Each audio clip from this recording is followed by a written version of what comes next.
একটা ব্রিফিং করার কথা ছিল, এক্ষুনি টেলিভিশন থেকে জানানো হচ্ছে সেই ব্রিফিংটা ক্যান্সেল করা হয়েছে। নিয়োগ দেওয়া হয়েছিল, একটা জানেন যেটা প্রদান করা হচ্ছিল, যেটা নিয়ে আপত্তি আছে, যেটা বলা হচ্ছে যে বৈষম্য যারা ছিল, বঞ্চিত যারা ছিল তাদেরকে বাদ দিয়ে আগের সরকারের সুবিধাবাদী বা সুবিধাভোগী তাদেরকে প্রদান করা হয়েছিল। তাদেরকে নিয়ে আজকে যে ব্রিফিং হওয়ার কথা ছিল, সেই ব্রিফিংটা ক্যাবিনেট ডিভিশন থেকে এখনই জানানো হচ্ছে, সেই ব্রিফিংটা ক্যান্সেল করা হয়েছে।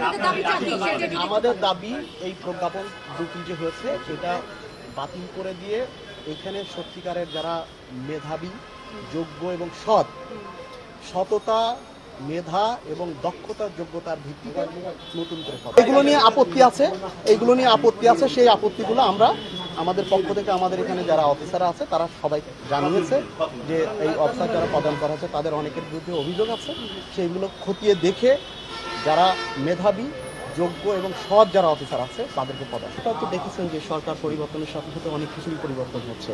তা আমরা এই যে নতুন বাংলাদেশ গড়ার প্রাক্কালে প্রত্যেকটি সেগমেন্টে, প্রত্যেকটি জায়গাতেই সেই সৎ, মেধাবী, যোগ্য অফিসাররা যাতে পদায়িত হয় সেটাই তো সবাই কামনা করি।